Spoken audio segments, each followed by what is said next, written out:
31 de octubre, y por si fuera poco, el pasado 1 y 2 de noviembre la gente estuvo disfrazándose de muerto, celebrando la muerte, comiendo pan de muerto, pero en la casa del Señor aquí comemos el pan de vida. Amén. Amén. Cristo, hemos comido su carne, bebido su sangre, y nos da la salvación por medio de su nombre. Aleluya. Antes de comenzar con la predicación, quiero dar las gracias al Señor por esta oportunidad que tengo de estar frente a ustedes, la confianza de nuestro obispo, el hermano interino, pastor obispo Mario Las Escalante, a nuestro pastor de su servicio, nuestro hermano Antonio Carrillo, gran amigo y gran mentor mío, un hombre que sin duda, sin su oración, sin su pedimento al Señor de parte personal de él, dudo mucho que este siervo hubiera recibido un llamado. El hermano Carrillo es uno de los hombres que estuvo orando por mí muchas veces en esta tarde, pidiendo que el Señor levantara un siervo en este hombre pecador, y damos gracias al Señor porque el Señor ha extendido misericordia sobre este siervo. Otra cosa que quisiera comentar, mis hermanos, es que el ministerio de la predicación tiene un único objetivo y propósito. En el Antiguo Testamento el Señor usaba dos siervos separados para hacer esto que era la administración del pueblo. Usaban los profetas para que el profeta señalara el pecado porque estaba pasando algo en el pueblo. Entonces el profeta mediante el Señor decía: Señor, estamos pasando por un tiempo de sequía, estamos pasando por una hambruna, Padre, ¿qué es lo que está pasando? Entonces la palabra venía al nombre del profeta y le decía: es que hay pecado en el pueblo, por eso es que el pueblo está alejado de mi presencia y les está de acontecimiento pestes y calamidades. Una vez que el profeta recibió la palabra del Señor, entonces venía el sacerdote, y el sacerdote hacía un sacrificio por ese pecado que estaba cometiendo el pueblo, y una vez señalado el pecado y ofrecido un sacrificio, muestra y figura del Señor Jesucristo en la cruz, se rompía aquella barrera que estaba entre Dios y el hombre, y existía lo que se llama la reconciliación entre el ser humano y Dios, porque se había ofrecido un sacrificio por aquel pecado que se había cometido. Esto es precisamente, mis hermanos que tienen mucho tiempo congregados y hermanos que tienen poco tiempo bautizados, esto es la predicación. El predicador va a señalar el pecado por medio de la palabra de Dios, y por la unción del Espíritu Santo vamos a orar por ustedes para que venga una reconciliación entre Dios y los hombres. Esa es precisamente la predicación del apóstol Pedro en el capítulo número 2 de los Hechos. Se presenta ante una multitud, le dice: sepa certísimamente a toda la casa de Israel que aquel a que vosotros crucificaste es el Cristo y Mesías. Al escuchar esto, la multitud dijo: hemos pecado, Señor, contra el pueblo. Hermanos, ¿qué haremos? Les ha señalado el pecado como si fuese un profeta, y ahora como un sacerdote los va a santificar. Arrepentíos y bautícese cada uno de vosotros en el nombre de Jesucristo para perdón de vuestros pecados, y recibiréis el don del Espíritu Santo. ¿Alguien? Amén. Gloria a Dios. Amén. Amén. Esto es precisamente, mis hermanos, el ministerio de la predicación. Y ahora vamos a entrar con el mensaje que tenemos el día de hoy. En el libro de los Hechos, capítulo 1, se nos pone en diapositiva al siervo, por favor.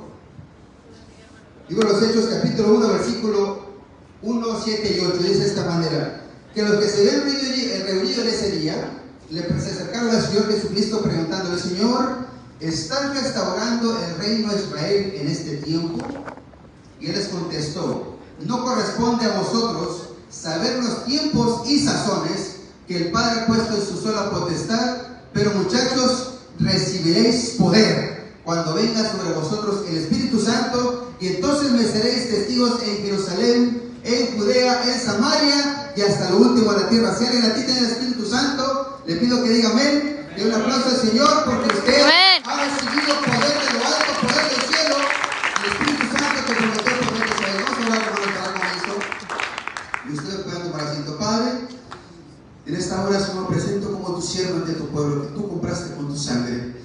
Te pido que des prudencia a mis palabras, Señor, que sujeten mi corazón a ti, y que tu voz, Señor, y nada más que tu voz, se oiga y retumbe en este lugar. Permítenos hablar, Señor, como a través de los tiempos y los procesos tú estás en control de toda situación. En tu precioso nombre, Señor Jesucristo. Amén. Tomen asiento, digamos un amén, y preparemos el corazón para la palabra del Señor.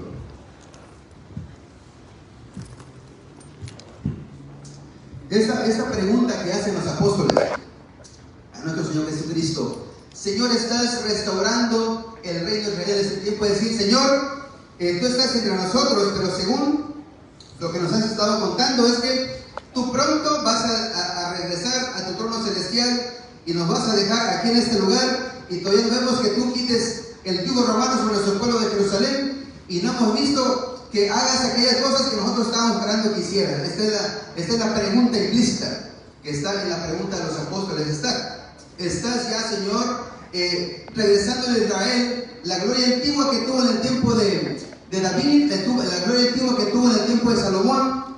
Y el Señor les hace una pregunta. Miren, muchachos, en realidad estas palabras tiempos y sazones en su original hebreo, lo que significa son tiempos que son cronos. Eso tiene que ver con fechas, y luego otra palabra que se llama tiempos, cronos, sazones. Esos son kairos, esos son eventos donde el Señor está obrando a través del Espíritu Santo en el hombre. Es decir, Él les dice: no corresponde a vosotros saber cuáles son las fechas en las que voy a hacer las cosas, tampoco les corresponde saber cómo voy a hacer estas cosas, pero sepan una cosa: sin importar el cuándo, el por qué, el dónde y con quién o de qué manera, tienen el Espíritu Santo para vencer el cuándo, el por qué o el quién, porque el Señor es el Dios de todos los tiempos. Él es el mismo ayer, Él es el mismo hoy, es el mismo mañana. Él es el que está en control de todas situaciones a través de todos los tiempos, sin importar qué situaciones estemos pasando nosotros. Paz en Cristo, iglesia. Amén. Hay algo aquí que el Señor está muy interesado a través de esta enseñanza en dejarnos a nosotros algo muy profundo, que sin importar la situación, sin importar el evento o sin importar la fecha o el tiempo que estamos pasando, Él ha estado y siempre estará en control. Paz en Cristo. Amén. Vamos a ver este evento, vamos a describirlo un poco. Este asunto de la barca. Estamos en el libro del Evangelio de Lucas, capítulo 5, versículo 16 en adelante. Dice que el Señor se acerca a la barca de Pedro y le dice: Pedro, boga mar adentro. Y entonces le dice: Señor, nosotros hemos intentado pescar toda la noche y no hemos sacado ni un solo pez. Pero se sube Jesucristo a la barca y le dice: Pedro, boga mar adentro, hijo mío, y esta vez lo mismo que has estado haciendo, esta vez hazlo y tíralo por la derecha. Eso es un significado muy grande. Significa: eso que has estado haciendo durante tanto tiempo, esta vez ponlo en la diestra del Todopoderoso, porque aquel que tiene fe para confiar en aquel que es todopoderoso puede incluso pescar en aguas vacías. Paz de Cristo. Amén. Aleluya. Amén. Vamos elaborando. La cuestión, hermanos míos, que queremos elaborar con Pedro y estos hombres que están pescando la barca, es que Pedro ha estado pescando toda la noche, no ha pescado absolutamente nada. De hecho, ya han decidido por la mañana retirarse a sus casas porque no han pescado absolutamente nada. Podemos decirlo, Pedro ya se declaró en bancarrota por ese día, ¿verdad? Está cansado, está frustrado con la situación. Él está trabajando mucho para pagar la aseguranza del carro, la renta, por encima de todas las cosas, por si fuera poco. Tiene a su suegra viviendo en casa, por si fuera a agregarle un poco más. Sabemos que su suegra vivía en casa de él porque el día que la suegra se enfermó, Pedro pidió al Señor que fuera a orar por ella en su casa. Entonces está endeudado, la economía no da, hay una situación difícil y tiene a la suegra viviendo con él para agregarle cosas al asunto. Y entonces el Señor Jesucristo, miren qué interesante es esto, se acerca a Pedro en un momento en el que la situación no es la más favorable para llamarlo al ministerio. Muy interesante. El Señor sabe que Pedro está cansado. El Señor sabe que Pedro está muy fastidiado por la situación. El Señor sabe que está pasando incluso por una crisis. Y es en ese preciso momento en el que el Señor Jesucristo se acerca a él y le dice: hijo mío, esta vez lo mismo que has estado haciendo toda la noche, échalo por la derecha.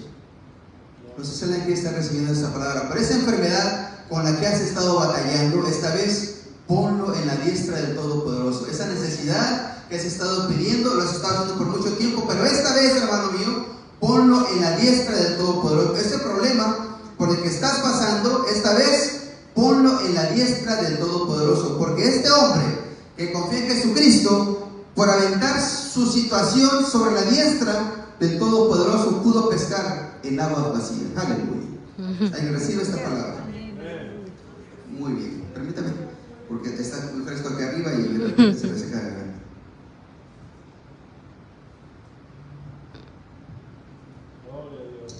Pedro está dispuesto, hermanos míos, a renunciar a su situación, a su trabajo.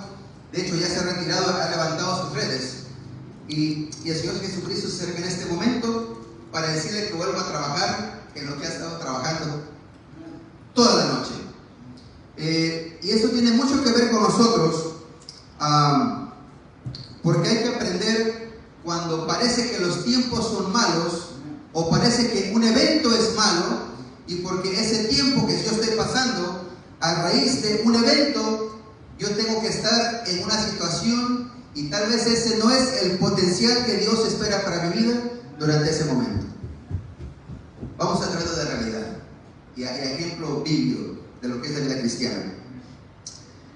En el año 2012 tenía a mi hija menor, un año de nacida, y yo sufrí un accidente y me rompí 3 discos de la espalda, mi rodilla derecha y mi talón de Aquiles. Ese accidente me dejó muy prostrado en cama por casi 2 años. ¿Okay?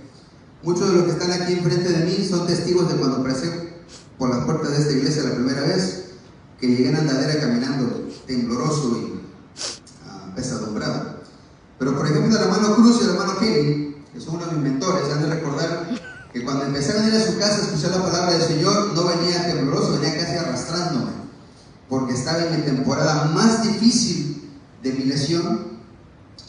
Y aquí uno puede ver cómo, hermanos, de repente una situación, un evento que ha transformado nuestra vida para bien o para mal, puede querer determinar el cómo vamos a estar viviendo nosotros. Sin embargo, a través de esa enfermedad en ese tiempo, el Señor nos mostró que no era el momento de estar con la caída, de estar pesadumbrado, de estar, por así decirlo, pasando esa temporada, porque a través de esa enfermedad, mis hermanos, es como pudo mi familia entera llegar al Señor. A través de venir a la casa cuando yo estaba enfermo, se bautizó mi esposa, después me hicieron Timoteo, después comencé a predicar en las casas, almas empezaron a venir al Señor, se bautizó mi hija, se bautizó mi suegra, el Señor me levantó como ministro en esta iglesia, en esta organización, y después me mandó como misionero, y cosechamos una grande cosecha que ahorita va con casi 40 almas y unos 30 y tantos discípulos que están trabajando en las casas. Pero en un momento que este siervo estaba pasando, pudiera haber uno pensado que ese era el tiempo para que yo estuviera en el llanto y en la miseria. Sin embargo, Dios me estaba llamando a que yo me levantara como un siervo de Dios. Paz de Cristo.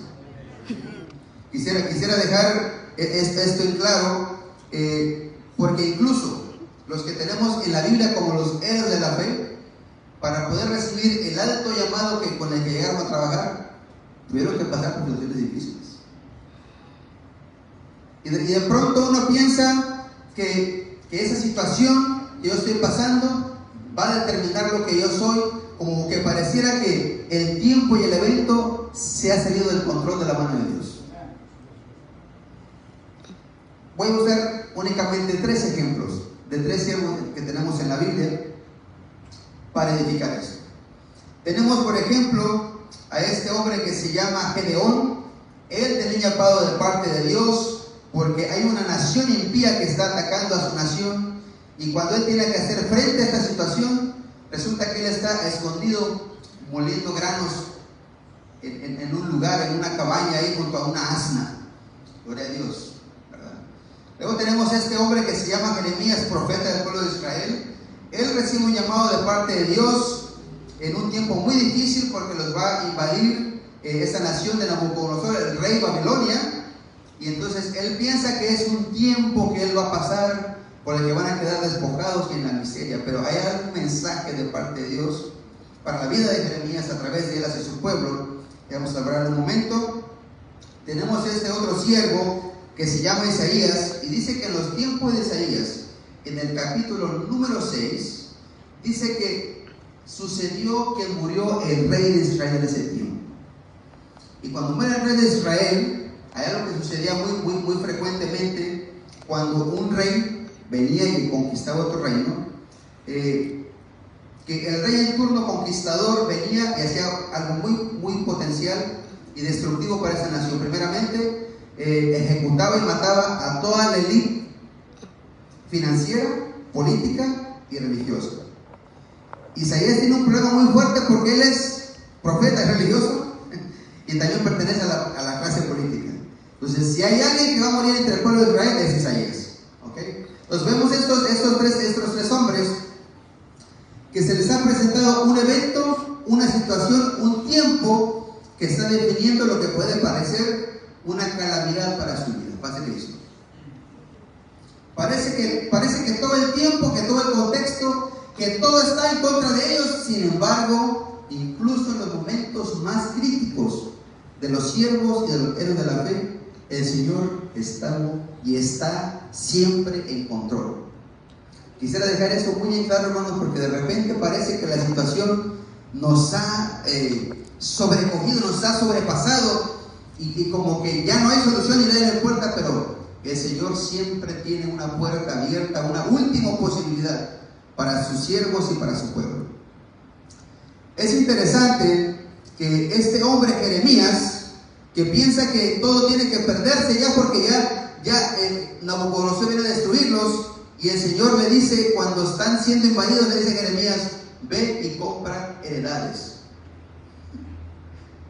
El Señor es irónico para trabajar con nosotros. Es decir, el pueblo entero está siendo llevado cautivo hacia Babilonia, y el Señor le dice a este profeta: ve y compra las heredades. Y el Señor dice, y Jeremías dice: Señor, pero ¿cómo voy a hacer esto mientras nuestro pueblo está siendo destruido? Compra las heredades, porque de aquí a 70 años, cumplidas las desolaciones sobre mi pueblo, que yo he determinado, voy a tener un lugar en el tiempo de Nehemías para que mi pueblo regrese, y yo mismo, a través de mis siervos, voy a reconstruir Jerusalén, voy a reconstruir las murallas, voy a reconstruir el templo. Jeremías, esto que te estoy diciendo que hagas en este tiempo, tal vez tú no lo entiendes porque tú no lo vas a ver, pero tu descendencia sí lo van a ver, y lo van a vivir, y lo van a disfrutar. Hermanos, que estamos en esta tarde, tal vez lo que hacemos en este día de estar en la iglesia parece que no tiene sentido, parece que no tiene mucho que hacer, pero cuando dentro de 30, 40, 50 años se levante un siervo de su casa, porque usted pagó el precio y se sacrificó por estar en la iglesia, entonces usted verá el sacrificio de su esfuerzo. Amén. Puede incluso que usted no lo vea, pero sus generaciones sí lo van a disfrutar. Amén. ¿Alguien puede decir amén? Jeremías, desafortunadamente, le tocó invertir en algo que él no podía ver. Sin embargo, a él le tocó sembrar, invertir en el reino para comprar el futuro de las casas en la nación donde vivirían las siguientes generaciones de Israel. De pronto nosotros estamos haciendo cosas en el Señor y parece que no tiene mucho sentido, pero en el Señor todo lo que hacemos para Él tiene Amén. y tiene valor. Alguien dígame. Amén. Siguiente caso. El caso de Isaías es bastante severo, porque cuando muere el rey de Israel, dice la palabra literalmente en el capítulo 6, que él corre al trono para buscar la muerte porque pensaba encontrar el trono vacío. ¡Ay! ¡Qué tremendo es esto! Observen esto. Él se entera que el rey de Israel ha muerto, y él sabe que si el rey ha muerto, entonces el trono está vacío. Y él corre al trono para encontrar la muerte, y cuando entra al trono, dice la palabra que se encontró con que Dios mismo estaba sobre ese trono. Entonces aquel trono que él pensaba encontrar vacío, resulta que ahora era un trono habitado por la presencia del Señor. Y ese trono humano se había convertido en un trono alto y sublime, y las alas del Todopoderoso, cuando se agitaban en aquel lugar, sonaban como estruendos de truenos y como miles de caballos que van hacia la guerra. Entonces, ¿qué le decía el profeta? Al profeta el Señor: tú piensas que vas a encontrar la muerte, pero me has encontrado a mí. Aleluya. Lo segundo que hace el Señor con este hombre es tremendo, hermanos, pero ahora es una confesión mucho más tremenda todavía. Él dice: ay de mí, que mis ojos han visto a Dios. Ay de mí, porque soy hombre de labios impíos, y soy un hombre impío en medio de un pueblo impío que también tiene labios impíos. Paz de Cristo. Pues dice la palabra que del salió un querubín y tomó un asadón, eso es una varilla de hierro más bien, y la metió en los carbones que estaban en una brasa ahí. Él toma con ese asadón una brasa y lo pone sobre los labios de aquel hombre de labios impíos que también era impío. Y entonces le dice a ese hombre: ahora, hijo mío, profetiza, porque yo te he hecho limpio. Este hombre que esperaba encontrar la muerte, exclamó lo siguiente: ¿quién ha subido y sobre quién se ha manifestado? ¿Quién ha creído en nuestro anuncio y sobre quién se ha manifestado el brazo del Todopoderoso? Subirá cual renuevo delante de él, y como raíz de tierra seca no hay parecer en él. Le veremos más inatractivo para que le deseemos, varón de dolores experimentado y quebranto, y que escondimos en el rostro, y nosotros lo tuvimos por herido, por azotado de Dios. El pago de nuestras iniquidades fue sobre él, y por sus llagas todos fuimos curados. Este hombre esperaba encontrar la muerte y se encontró con que Dios lo hizo profetizar de Cristo cientos de años antes de que Cristo se manifestase. Hermanos, no sé si me están siguiendo, pero a veces estamos más enfocados en el problema, en la enfermedad, en la necesidad, que en predicar a nuestro Señor, amén, cuya sangre nos limpió y cuyo poder está en nosotros para vencer el mal y toda situación. amén. Este hombre esperaba encontrar la muerte y el Señor lo convirtió en un profeta. Hay alguien aquí, hermano, amén, que quiera sufrir el evangelio y quiera pagar ese precio de ser purificado de labios y de espíritu para convertirse en un profeta en el nombre del Señor. Gloria a Dios. Ahora, mis hermanos, le pido al coro que pase, porque juntos vamos a terminar. He entregado este mensaje así como lo puso el Señor, permítame.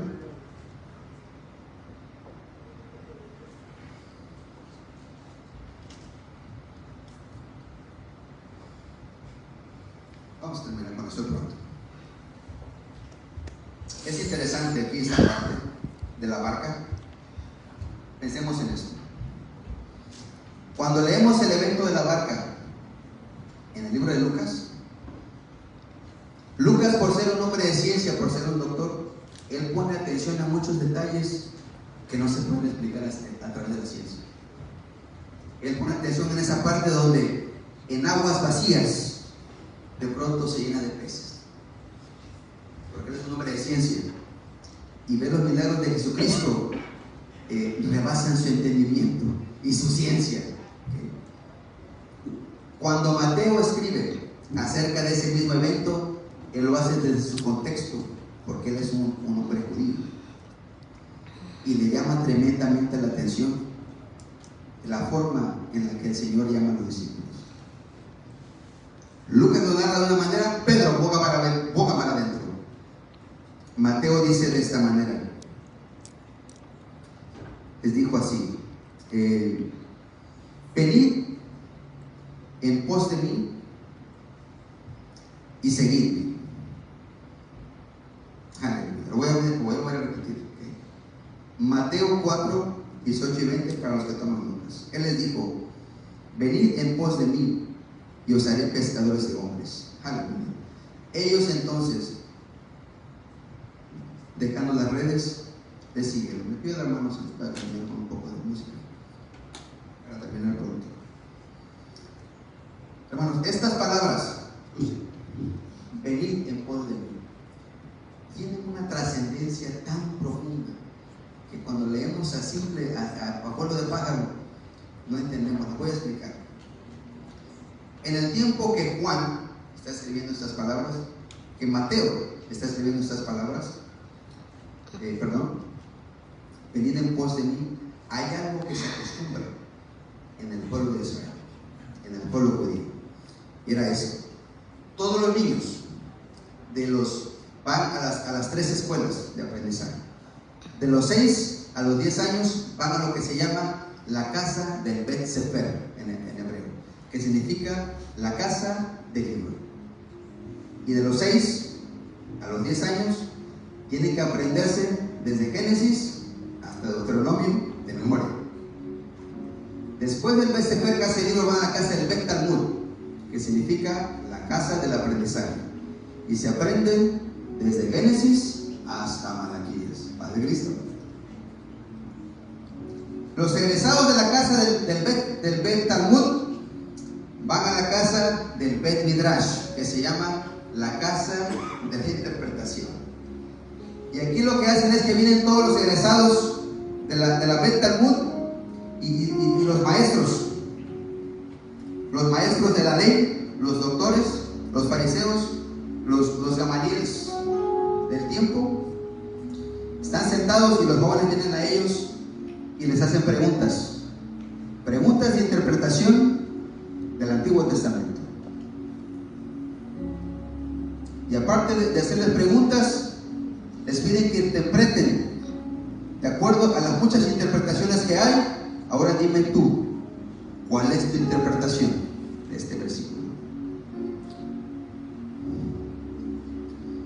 Aquellos que prueban el examen, que son aprobados por un maestro,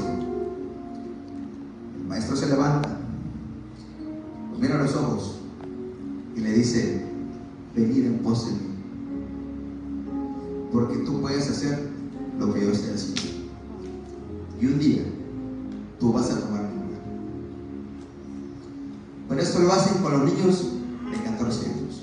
Por eso es que el apóstol Pablo, gracias hermano, por eso es que el apóstol Pablo, cuando dice literalmente: yo que crecí a los pies de Gamaliel, porque él desde su adolescencia creció con este sistema, con un maestro entre los maestros.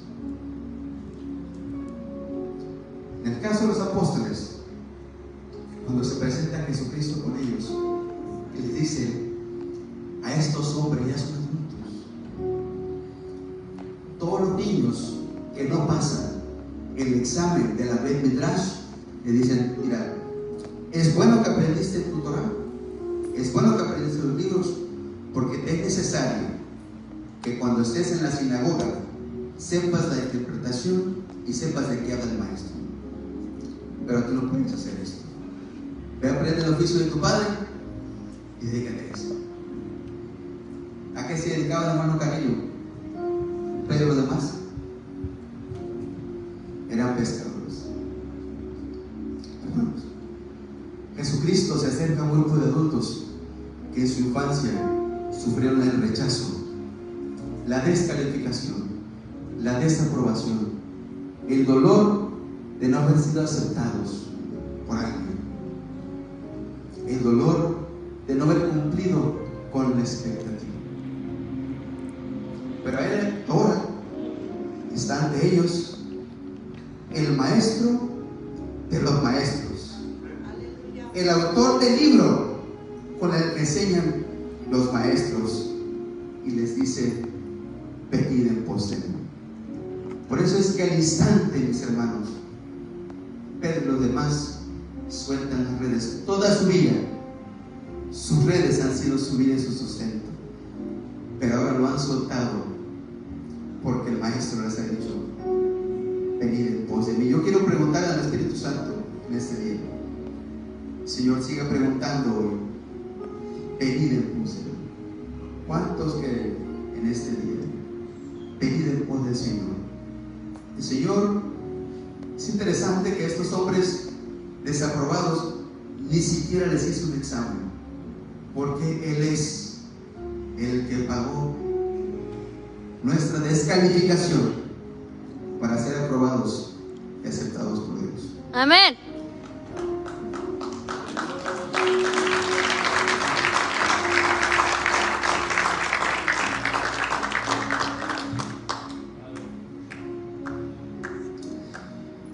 Si hacemos esto, si venimos en pos de Él, se cumple esta otra palabra que nos dice el apóstol Juan: porque a los suyos vino, y los suyos no le recibieron, mas a los que le recibieron, es decir, a los que vinieron en pos de Él, les dio potestad de ser hechos hijos de Dios. Les pido que estemos de pie, y el que sienta para levantar mientras termino con la última parte, lo puede hacer. Si quiere estar en su lugar, les voy a explicar lo que es la potestad de ser hechos hijos de Dios y por qué nos habla de la potestad, de la paternidad de Dios en estos términos, porque hay un contexto en su tiempo. En el tiempo del apóstol Juan hay algo que se llama la patria potestad romana, y consistía en lo siguiente: cuando estaba la madre en el alumbramiento, en la recámara aparte, se sentaba el padre de la casa en su aposento, en su trono, aleluya, y estaba esperando que naciera la criatura. En cuanto nacía la criatura, la partera apresuradamente limpiaba la criatura y la traía a los pies del padre. En el caso de las niñas, en este tiempo, había un 90% de posibilidades de que esa niña no sobreviviera, porque a las niñas normalmente se les ahogaba.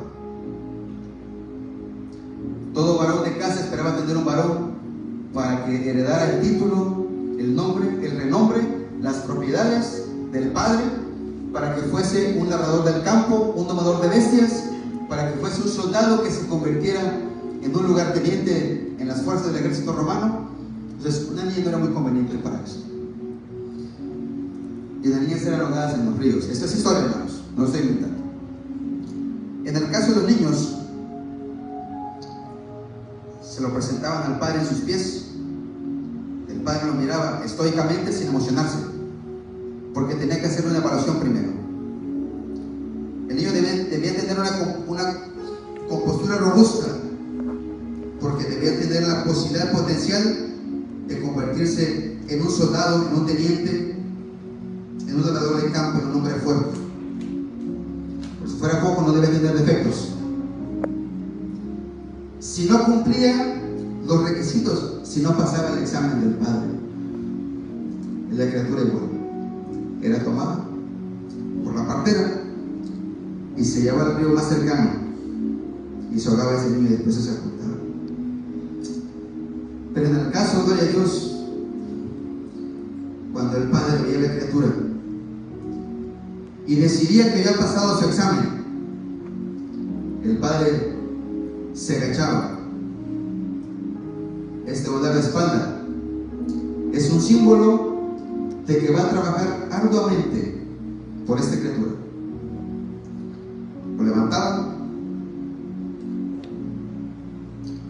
lo tomaban en brazos, y eso significaba que le iba a dar el anillo de la casa, el título del nombre de la casa, el renombre, y también iba a ser el heredero absoluto de todo lo que le pertenecía al Padre. Hermanos, hace 2000 años, nuestro Dios Jesucristo, el Padre, se levantó de su trono y le trajeron a sus pies una humanidad caída, desaprobada, desechada, corrupta por el pecado. Y sin embargo, Él no tomó su debilidad como una cosa que aferrarse, sino que se despojó a sí mismo, levantóse de su trono, nos cargó en brazos y en la cruz pagó el examen que por nosotros mismos no hubiéramos podido pagar. Si alguien puede dar gracias al Señor, le doy un aplauso.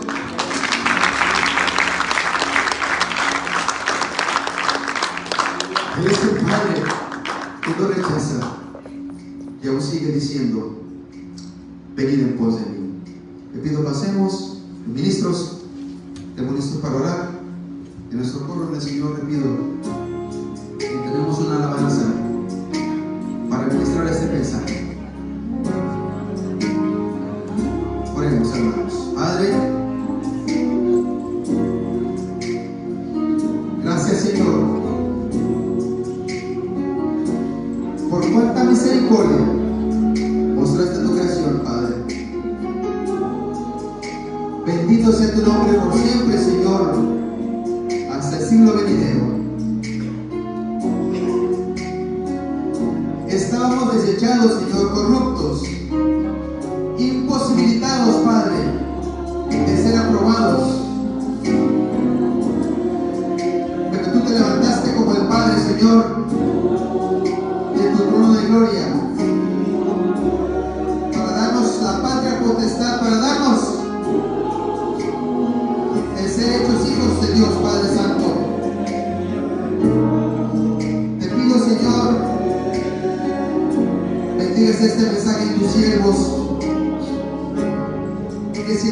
hemos sido desechados, Padre, si en algo hemos sido rechazados, si en algo el mundo nos ha desaprobado, si la familia misma nos ha herido, Señor, que hoy, Señor mío, por brazo de Padre, tu mano extendida, tu brazo que siempre está fuerte, Señor, tu ojo que no duerme, y tu pie que siempre está de pie, Señor, nos sustenta fuertemente en este día. Gracias, Señor,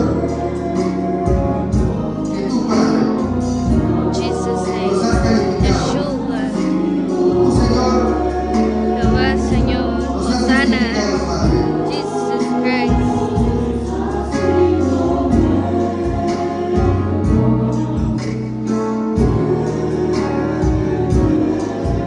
Mas el justo por la fe irá, y si retrocede, no agradará mi alma. Bendito seas tú, Señor Jesucristo. Tú eres el único mediador entre Dios y los hombres. Gracias, Señor, que tú creaste en nuestra humanidad defectos, corrupción y las tinieblas, Padre, sino que tú fuiste nuestra perfección, tú fuiste nuestra calificación y tú eres nuestra santidad, Señor. Somos el pueblo, Padre, que ha comido tu maná. Somos el pueblo, Señor, que ha bebido el vino celestial, Padre Santo. Transforma tu pueblo, Señor. Bendice tu misericordia sobre tus siervos, Padre mío. Que tu presencia esté con nosotros. Que tu espíritu sea fuerte, pertinente y dame la valentía, Señor, para permanecer firmes en los tiempos de flaqueza. Que mi debilidad, Señor, por ti sea sostenida y mi fuerza por ti, Padre, sea aumentada. En todas las cosas, tu nombre se puede glorificar, Señor, sobre tu pueblo. Padre, somos tus redimidos, Señor. Somos esos hijos por los cuales dejaste tu trono de gloria para presentarte en la cruz. Y sobre esa cruz la victoria de la iglesia, Señor, fue comprada, Padre mío. Te pido por cada uno de tus siervos en este día, que la gracia y la misericordia de nuestro Señor Jesucristo sea con todos. Mi deseo, hermanos, es que el Señor los bendiga. In Jesus' Y name, tengamos amen. todos en pos de Él.